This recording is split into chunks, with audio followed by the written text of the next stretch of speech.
जय श्री श्याम, हारे के सहारे की जय। उम्मीद करती हूँ कि आप और आपका परिवार सबस तो ठीक होगा। बाबा श्याम आपकी हर मनोकामना को पूर्ण करे। आज की इस वीडियो में हम आपको एक कथा के माध्यम से बताएंगे कि अधिक पूजा पाठ करने वाला व्यक्ति दुखी क्यों होता है। क्या आप भी पूजा पाठ करते हैं? जीवन की कड़वी सच्चाई ज़रूर सुने। बहुत बार ऐसा देखने को मिलता है, जो ज़्यादा भगवान का पूजा पाठ करता है वह सबसे ज़्यादा दुखी होता है, जबकि कोई नास्तिक आदमी जो भगवान को नहीं मानता, कभी पूजा पाठ नहीं करता, कभी संतों का संत नहीं करता, वह सबसे ज़्यादा सुखी जीवन जीता है। यह सब चीज़ें देखकर कभी कभी तो ऐसा लगता है कि भगवान ही गलत है, भगवान का न्याय ही गलत है। यह कोई कहानी नहीं है, ऐसा हर किसी के साथ होता है। चलिए आज मैं आपको इसके पीछे का कारण बता देती हूँ। आखिर क्यों भगवान को ज़्यादा पूजा पाठ करने वाले दुखी क्यों। एक गुरु के दो चेले थे, दोनों ही पढ़े लिखे विद्वान थे। दोनों में फ़र्क सिर्फ इतना था, एक भगवान को मानने वाला था और दूसरा भगवान को ना मानने वाला नास्तिक था। एक ऐसा था जहाँ पर भगवान की कथा होती थी, जहाँ सत्संग होता था, वहाँ दौड़कर चला जाता था और भगवान की पूजा पाठ करने लगता। दूसरा शिष्य इन सब चीज़ों से काफ़ी दूर था। वह शराब पान भी करता था, वेश्याओं के साथ गमन करता था। सारी बुरी आदतें उसके शिष्य के अंदर थी।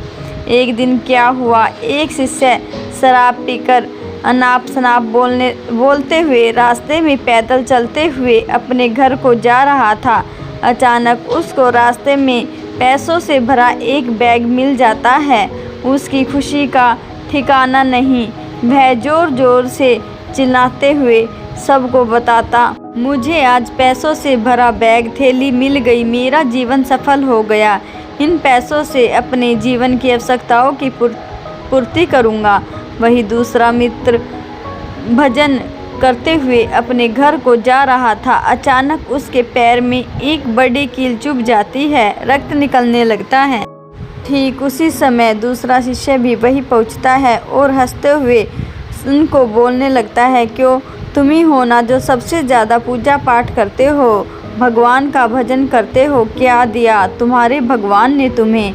मुझे देखो, कभी मंदिर नहीं गया, मुझे कोई भी काम अच्छा नहीं किया, मेरे घर में भगवान का मंदिर भी नहीं है, मैंने कभी अपने घर में सत्यनारायण का कथा नहीं करवाई, भगवान के सामने कभी माथा नहीं टेका, फिर भी मैं कितना प्रसन्न हूँ, अमीर हूँ, मेरे पास पैसों की कोई कमी नहीं है, सबसे ज़्यादा सुखी जीवन मैं ही जी रहा हूँ। अच्छे शिष्य को उनकी बात चुभने लगी। उसके मन ही मन विचार किया कि हाँ, यह तो सच बोल रहा है। मैं कितना पूजा पाठ करता हूँ, मैं कितना भगवान को याद करता हूँ, फिर भी मैं इतना दुखी हूँ और वह कुछ नहीं करता, फिर भी इतना सुखी है। इतना सोचते हुए वह अपने गुरु के पास चला जाता है और यही प्रश्न गुरु से करता है। गुरुजी मुस्कुराते हुए बोले, भगवान जो करते हैं अच्छे के लिए करते हैं, जिनकी जैसी योग्यता होती है उनको उसी के अनुसार फल देते हैं। अब तुम्हारे प्रश्नों का उत्तर तुम जानते हो। भगवान ने तुम्हारे पैर से कील क्यों चुभाई और उनको पैसों से भरी हुई बैग क्यों मिल गई? तुम्हारे पिछले जन्म में बहुत पाप किया था, इसलिए तुम्हारे आज मौत होने वाली थी। तुम बच गए क्योंकि तुम मंदिर चले गए थे, तुमने भगवान की पूजा पाठ की थी। यही कारण है कि तुम्हारी मौत न होकर सिर्फ एक कील चुभी। अब तुम्हारे मित्र की बात करते हैं। पूर्ण जन्म में वो एक संत महापुरुष थे, इसलिए उसकी आज किस्मत बदलने वाली थी। करोड़ों की संपत्ति का मालिक बनने वाला था। अगर इस जन्म में उसने कोई अच्छा काम नहीं किया, इसलिए पूर्ण जन्म के फल के अनुसार उसको थोड़े से पैसे ही मिले, जबकि वो अरबों की संपत्ति का मालिक बनने वाला था। इसलिए भगवान को दोष देना छोड़ दो और अपने वर्तमान का सदुपयोग करो, आपका भविष्य अपने आप सुधर जाएगा। इस प्रकार उस गुरुजी द्वारा बताई गई बात को सुनकर उस शिष्य की आंखें खुल गई।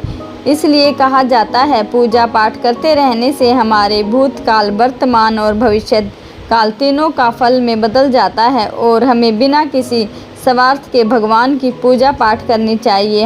हमारे द्वारा की गई पूजा का शुभ फल हमें अवश्य मिलेगा। जिस प्रकार हमारे द्वारा किए गए पाप का फल हमें भोगना पड़ता है, तो हमारे द्वारा की गई पूजा दान हमारे पाप के दुष्फल के परिणाम को कम कर देता है। इसलिए सदैव भगवान की पूजा पाठ और समय समय पर दान अवश्य करना चाहिए। उम्मीद करती हूँ कि आपको वीडियो अच्छी लगी होगी। अगर वीडियो अच्छी लगी तो वीडियो को लाइक कीजिए और चैनल को सब्सक्राइब कीजिए और कमेंट में जय श्री श्याम अवश्य लिखिए। जय श्री श्याम, हारे के सहारे की जय।